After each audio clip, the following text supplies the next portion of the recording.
Have you ever been in a conversation where you knew exactly what the other person was going to say before they said it?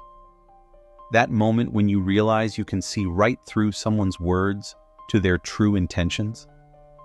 There's something powerful happening in these moments, something that exists beyond language itself. Let me tell you about Thomas. Thomas has always been the quiet one in meetings, not because he's shy or lacks ideas, but because he understands something most people don't, that in the space between words, in the subtle language of the body, in the unspoken currents that flow beneath every human interaction, there exists a form of communication far more revealing than speech itself. Thomas works at a mid-sized marketing firm. During a recent project pitch, he sat quietly as his colleagues debated strategy. The company's founder, a notoriously difficult man to please, listened with an increasingly furrowed brow and tightening jaw. While everyone else focused on their talking points, Thomas was watching, really watching, noticing how the founder's posture shifted when certain approaches were mentioned, how his eyes lit up briefly at mentions of data, how his fingers tensed when creative risks were proposed. When Thomas finally spoke, he framed his idea not with the creative flourishes his colleagues had used, but with precise data points and measured risk assessments. He didn't argue with anyone's previous suggestions, but simply presented an alternative that somehow addressed the founder's unspoken concerns. The room fell silent. The founder leaned forward, nodding slowly. "That's exactly what I've been trying to say," he remarked, though he hadn't actually articulated any of these points himself. What Thomas had done wasn't magic or mind reading. It was an application of what the renowned Swiss psychiatrist Carl Jung might call psychological attunement, the ability to read the unconscious signals we all constantly broadcast. And this capacity, when developed, becomes perhaps the most powerful tool we have for understanding, influencing, and yes, sometimes outsmarting others without saying a word. Carl Jung, who founded analytical psychology in the early 20th century, never explicitly wrote a manual on outsmarting others. His work was aimed at something far more profound, understanding the depths of the human psyche. But within his insights lie keys to a kind of psychological sight that few people ever fully develop. Everything that irritates us about others can lead us to an understanding of ourselves, Jung wrote. This deceptively simple observation contains a profound truth. Our reactions to others reveal our own psychological material, but the inverse is equally powerful. Understanding our own psychology gives us the ability to see others with extraordinary clarity. Jung proposed that beneath our conscious mind lies the personal unconscious, filled with forgotten experiences and repressed memories. And beneath that exists what he called the collective unconscious, a shared psychological inheritance containing universal patterns and images common to all humans. By learning to recognize these patterns, we gain something like a psychological X-ray vision, the ability to see beyond surface behaviors to the deeper motivations driving them. But here's where we need to pause. Because outsmarting someone suggests a kind of manipulation, a zero-sum game where one person wins and another loses. That's not what Jung's insights offer us. Instead, they provide something more valuable, the ability to understand human nature so deeply that we can navigate social situations with greater awareness, empathy, and effectiveness. Think about it this way. Have you ever noticed how some people enter a room and immediately sense the emotional temperature? They know instinctively when tension exists or when something isn't being said. This isn't mind reading. It's what Jung might recognize as attunement to the unconscious communication that's constantly happening around us. Let's consider what happens in a typical disagreement.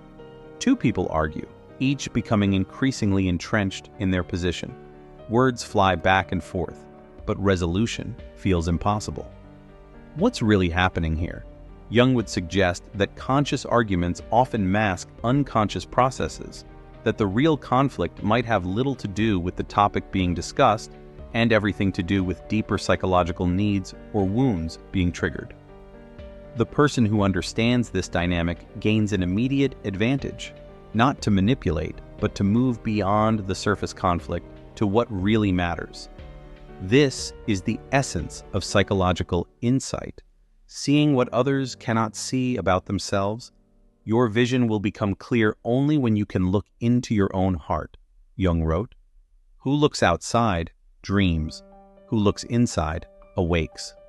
But how do we develop this capacity? How do we learn to read the unspoken language all around us? The answer begins with something Jung considered essential: self-knowledge. Thomas, whom we met earlier, hadn't always been so perceptive. For years, he'd struggled in professional settings.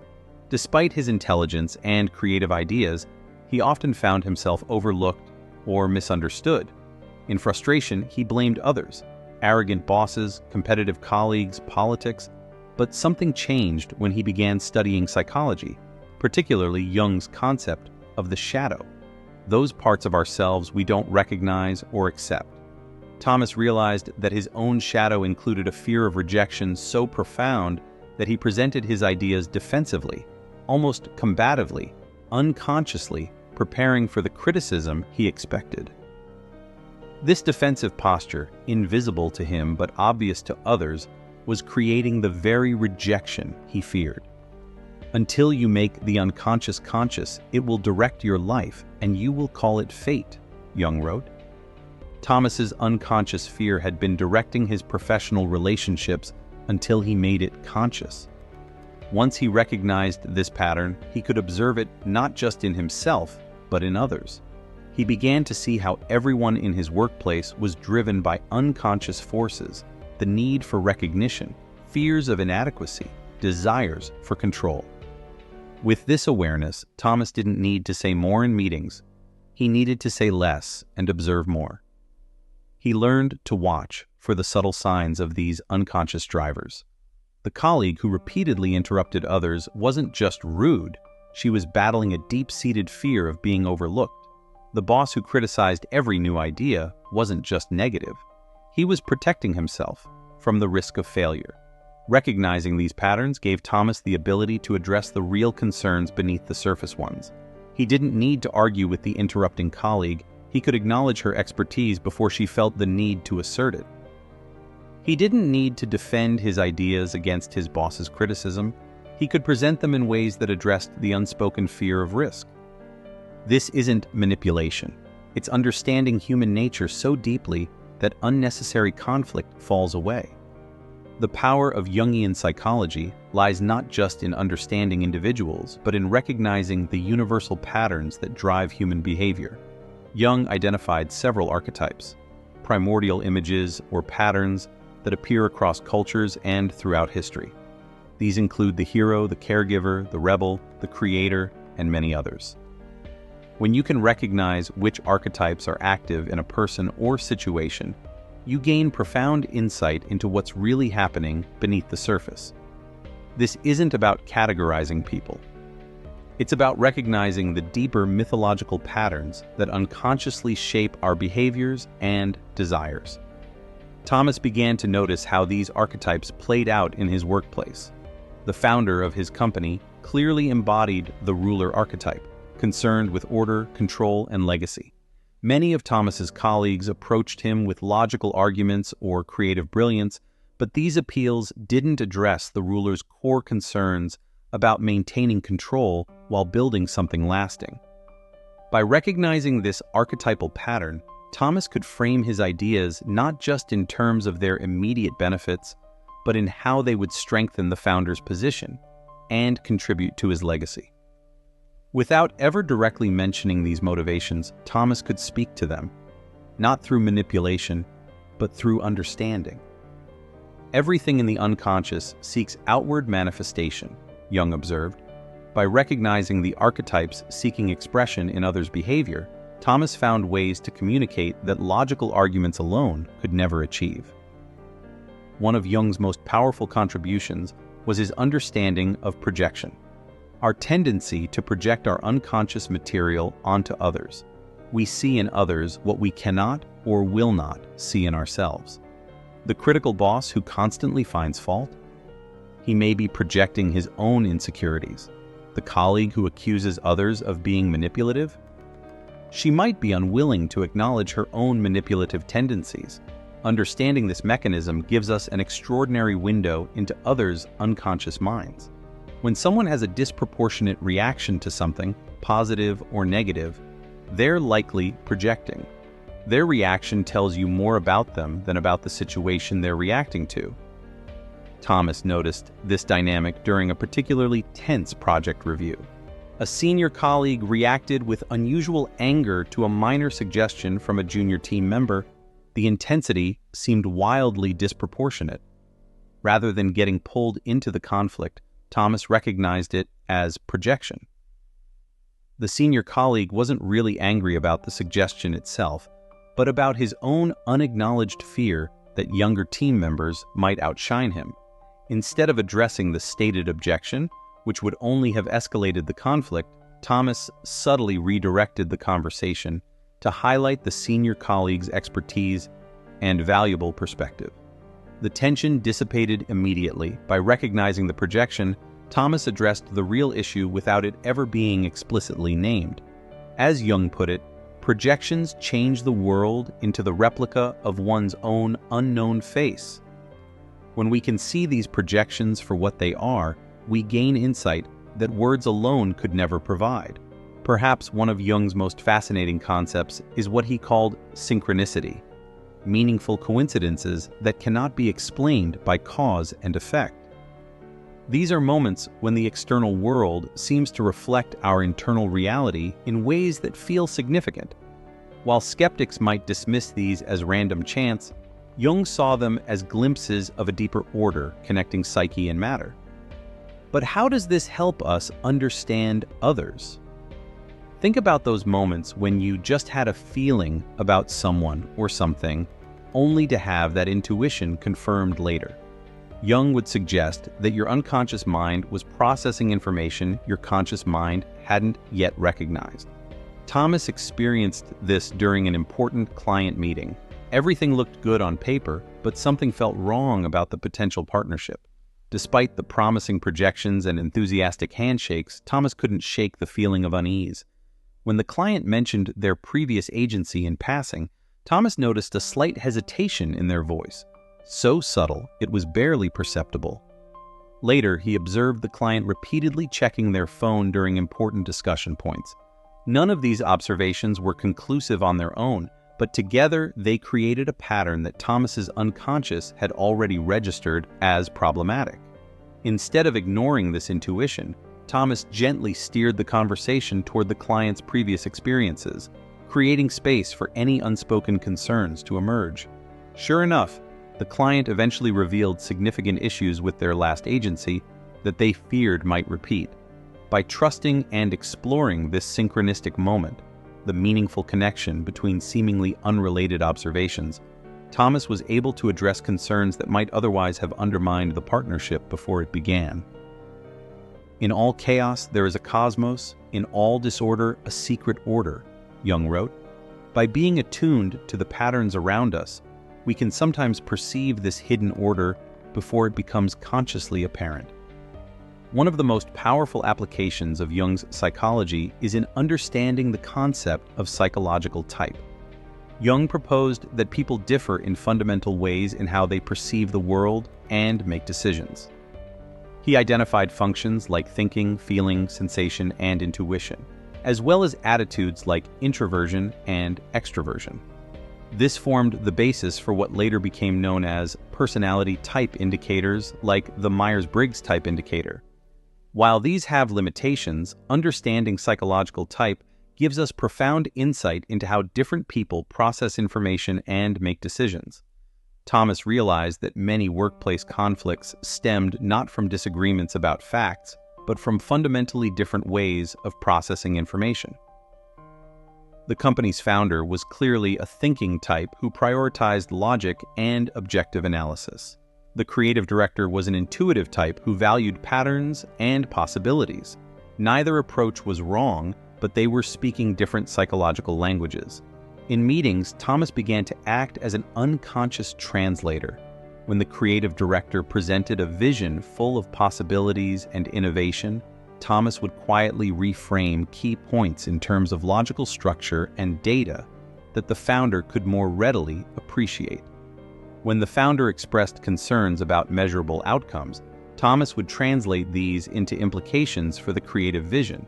Neither the founder nor the creative director realized what was happening, but gradually their communication improved. Thomas hadn't said anything about their different psychological types. He simply understood them and bridged the gap. "The shoe that fits one person pinches another," Jung observed. "There is no recipe for living that suits all cases." By recognizing psychological type, Thomas could adapt not just his own approach, but help others adapt without even realizing they were doing so. Perhaps the most profound aspect of Jung's psychology is his understanding of what he called individuation, the process of becoming who we truly are, integrating the various aspects of our psyche into a cohesive whole. This is not just personal development, it's the fundamental task of human existence.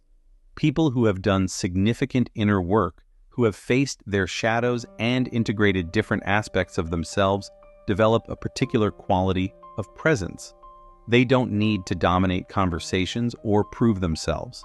They can listen deeply because they're not constantly reacting from unconscious triggers. They can hold space for difficult emotions because they've learned to hold space for their own. As Thomas continued his psychological development, colleagues began to notice something different about his presence in meetings. He spoke less, but somehow his words carried more weight. When conflicts arose, people inexplicably turned to him, not because he had authority, but because he had presence. What they were responding to wasn't any technique or tactic. It was the natural authority that comes from psychological integration, from being, as Jung would say, more fully himself. "The privilege of a lifetime is to become who you truly are," Jung wrote. And in becoming more fully himself, Thomas had gained the ability to influence others without manipulation or force. There's a paradox at the heart of Jung's psychology. The more deeply we understand psychological dynamics, the less we need to use them as techniques. True psychological insight doesn't lead to manipulation, but to authentic connection. We don't need to outsmart others when we can understand them. "The meeting of two personalities," Jung wrote, "is like the contact of two chemical substances. If there is any reaction, both are transformed." This transformation isn't about one person gaining advantage over another. It's about the possibility of real encounter, of seeing and being seen in a way that honors the complexity of human experience. Think about the people in your life who have this quality, the ones who seem to understand what's happening beneath the surface, who can cut through confusion to what really matters. They're not using psychological tricks. They've developed a capacity for presence and attunement that allows them to navigate complex human dynamics with wisdom and integrity.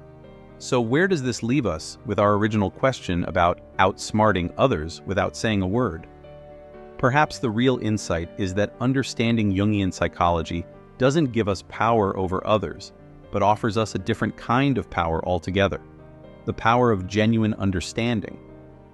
When we develop psychological sight, the ability to see the archetypal patterns, to recognize projections, to understand type differences, to attune to unconscious communications, we gain something far more valuable than tactical advantage.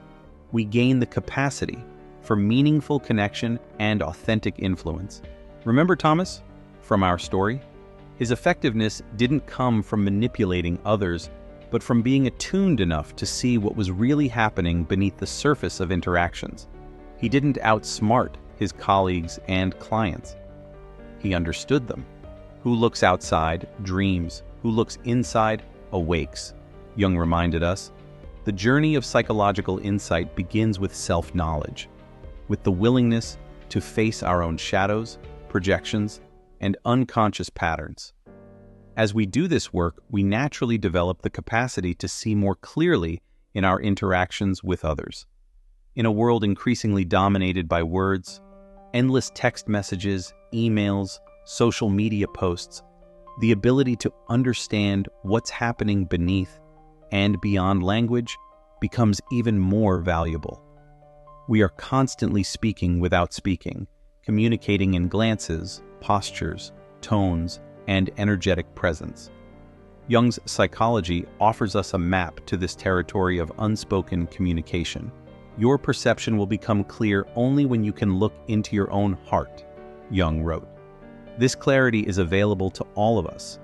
It begins with curiosity about ourselves and others. It grows through reflection, observation, and the willingness to consider what might be happening beneath the surface of our interactions. The true power of Jungian psychology isn't in outsmarting others, but in developing a kind of depth perception for human experience. Seeing not just what is immediately visible, but the layers of meaning, motivation, and possibility that exist within every encounter. So perhaps the question isn't how to outsmart others without saying a word, but how to understand others so deeply that outsmarting becomes unnecessary. As Jung himself put it, where wisdom reigns, there is no conflict between thinking and feeling. When we develop psychological wisdom, we move beyond the need for tactical advantage to the possibility of genuine connection. The next time you find yourself in a challenging interaction, rather than thinking about how to gain the upper hand, try asking, what might be happening beneath the surface here? What unconscious patterns might be at play? What needs or fears might be driving this behavior? This shift in perspective, from strategy to understanding, can transform not just your approach to others, but your experience of yourself. In the end, Jung's psychology offers us not a set of tactics, but a way of being, attentive, reflective, integrated. It's not about what we say or don't say. It's about how deeply we see and how authentically we respond to what we see. And in that authentic response lies a power greater than any strategic advantage. The power to transform not just individual interactions, but the quality of human connection itself. As Jung himself reminded us, the greatest and most important problems of life are all fundamentally insoluble. They can never be solved, but only outgrown. Perhaps the same is true for the challenges we face in understanding and influencing others. We don't solve them through clever tactics. We outgrow them through deepening wisdom. And in that growth, we discover something far more valuable than the ability to outsmart anyone without saying a word. We discover the capacity to understand everyone, including ourselves, with a compassion and clarity that transcends the need for words altogether.